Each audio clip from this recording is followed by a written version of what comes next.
السلام علیکم ورحمۃ اللہ وبرکاتہ۔ نحمد و نصلی علی رسول کریم اما بعد، اعوذ باللہ من الشیطان الرجیم، بسم اللہ الرحمن الرحیم۔ آج کے اس جلسے میں میری تقریر کا عنوان ہے نماز کی اہمیت و فضیلت۔ نماز اسلام کی 5 بنیادی ارکان میں سے ایک اہم رکن ہے۔ یہ عمل بھی ہے اور عقیدہ بھی، مومن کی پہچان بھی ہے اور معراج بھی۔ رسول اللہ صلی اللہ علیہ وسلم نے فرمایا، ہمارے اور ان کافروں کے درمیان حد فاصل نماز ہے۔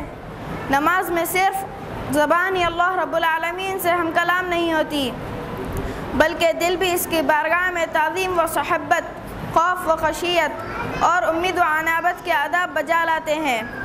انسان کو نماز کی اتنی ضرورت ہے جتنی انسان کے جینے کے لیے کھانے اور پانی کی ضرورت ہے۔ قرآن مجید میں جا بجا نماز کی اہمیت پر زور دیا۔ سورہ مومنون میں جنت الفردوس کی جن وارثوں کی عبادات کا بیان کیا گیا ہے، ان میں سے صرف نماز ہی وہ واحد عبادت ہے جسے 2 مرتبہ ذکر کیا گیا ہے۔ اللہ رب العالمین کا ارشاد ہے، یہ کتاب، اس میں کوئی شک نہیں، ہدایت ہے متقین کے لیے، وہ جو غیب پر ایمان رکھتے ہیں اور نماز قائم کرتے ہیں، اور ہم نے جو انہیں دے رکھے ہیں اس میں سے خرچ کرتے ہیں۔ سورہ اعلیٰ میں بھی نماز کی اہمیت کو بڑے ہی خوبصورت انداز میں بیان کیا گیا ہے۔ اللہ کا فرمان ہے، قد افلح من تزکی وذکر اسم ربہ فصلی۔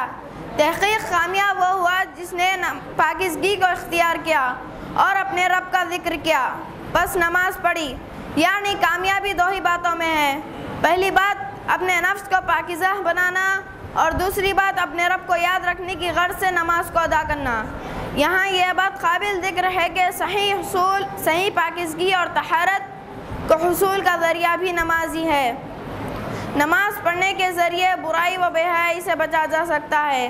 نماز کی پابندی ایمان کی علامت ہے، اور نماز کا یہ فائدہ اس شخص کے حصے میں آتا ہے جو نماز کو اس کے آداب کے ساتھ ادا کرتا ہے۔ نماز نہ پڑھنے کے لیے کوئی بھی عذر ذہن میں آئے تو سمجھ لیجئے یہ آپ کا خیال نہیں بلکہ شیطان کا وسوسہ ہے۔ یاد رکھو، روز قیامت کے دن سب سے پہلا سوال نماز کا ہوگا، تو آپ کا کیا جواب ہوگا؟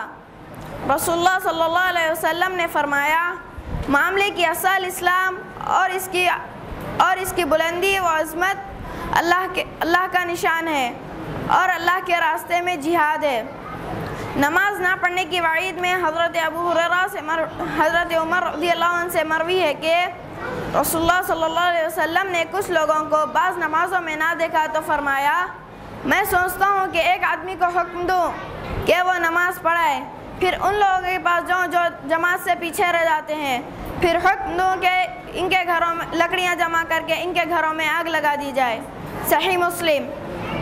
ابھی وقت ہے، توبہ کا دروازہ بھی کھلا ہے، جہاں اللہ تعالیٰ کی رحمت و مغفرت آپ کے منتظر ہے۔ اس وقت سے فائدہ اٹھا لیں۔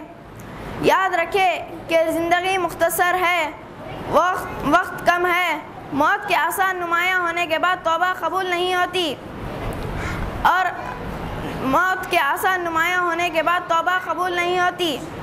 اور ہمیں اللہ کے